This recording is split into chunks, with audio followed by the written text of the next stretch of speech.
did you?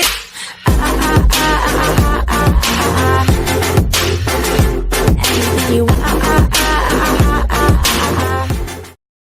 Gold and silver suppression game running out of ammunition. David Morgan. Precious metals expert David Morgan thinks the price suppression game in physical gold and silver is showing signs of fatigue, especially in the gold price. Just last week, $1 billion of gold, paper contracts, was reportedly dumped on the market in about a minute. The price went down less than $10 per ounce and, shortly afterwards, bounced back up. Morgan explains, "They are running out of ammunition as far as I can tell, which means when they do these massive sell-offs, they are being less and less effective. They have to use more and more power to get less and less result. This is why I am saying they are running out of ammunition. They have to do a fair amount of work to get the price down, and then it bounces right back. It shows you the resilience in the gold market. They can't push it down, but they are not going to let it rise either because of this pricing mechanism to say dollar good, gold bad." Morgan says the silver price in the $14 per ounce range and gold around $1,200 per ounce is about mining cost for both metals. Morgan says, "This tells me you can't get it much lower for very long." Central banks are buying gold not because it is in the monetary system, but because of fear of what is going to happen to the US dollar. That is a fundamental fact. Where are we technically? I'd say we are near a bottom right now, in both metals. Gold is now making a higher low, and silver is also making a higher low. I think by the end of the year that we will be certain that this is the low.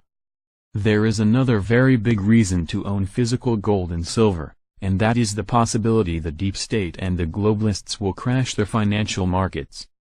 This is not a far-fetched concept as President Trump has declared a national emergency to protect the financial system in a December 2017 executive order.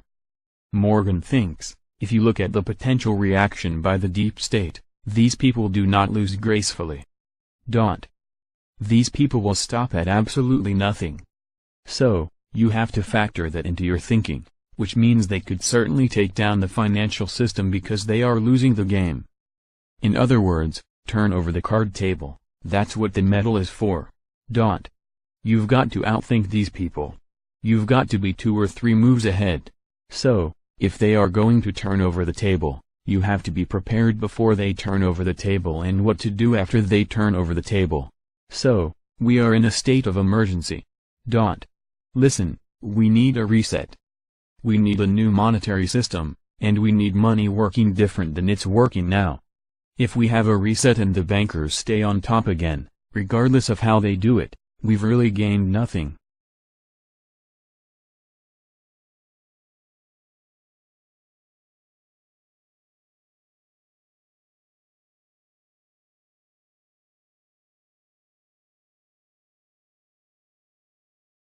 Gold awaits the decision on tariffs and China's response. David Brady. The worst-case scenario is that the tariffs are implemented all at once and immediately, which would prompt the by David Brady via Sprott Money News. 25% tariffs on $200 billion or 40% of China's exports to the U.S. are due to go into effect today or shortly thereafter. There seems little doubt that the U.S. will proceed with these tariffs. The U.S. trade deficit with China hit a new record high in July. All that remains to be determined is how they will implement them and how will China respond? The tariffs could be implemented in several ways. The worst-case scenario is that the tariffs are implemented all at once and immediately, which would prompt the most negative response from China.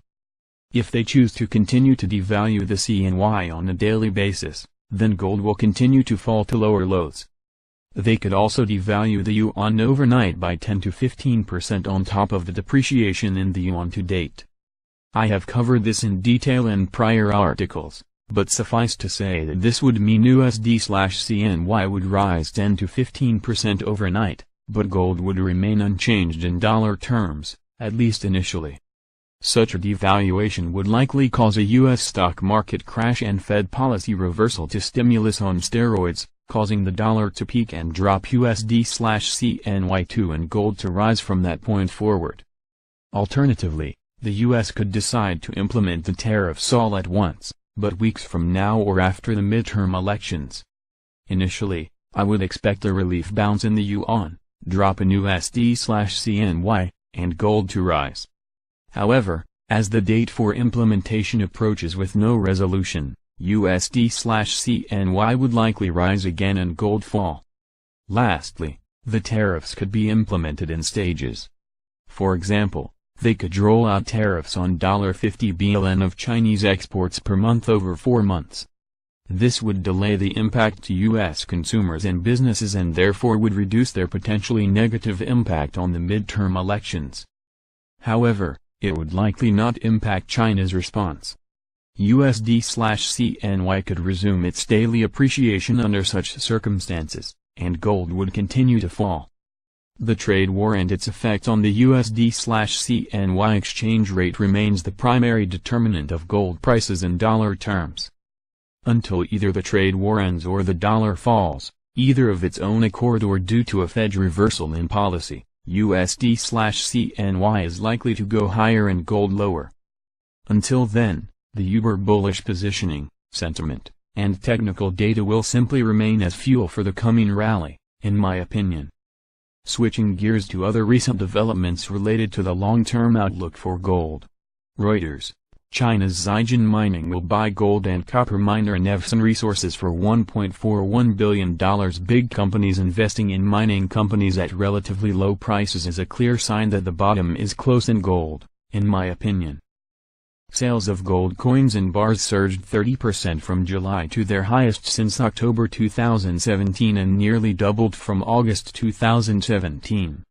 Clearly, the smart money is accumulating physical gold and silver at what they perceive to be bargain basement prices. Widespread weakness in emerging market currencies encourages the rest of the world to buy gold at the same time that the smart money in the US and elsewhere is picking up gold on the cheap. It may not be much, but it is also India's first official gold purchase since 2009, notably following the global financial crisis, which may provide insight as to rationale for their more recent purchases. According to analysts in Mumbai, the Reserve Bank of India also added 6.8 tons to its reserves in July. That takes its total gold reserves to 573 tons in July, the fifth consecutive month of purchases by the RBI. Simply put, this means that yet another central bank is purchasing gold. Clearly, demand from the smart money for physical gold and silver and mining operations is increasing as prices fall. Emerging markets are also buying, as global risk aversion increases.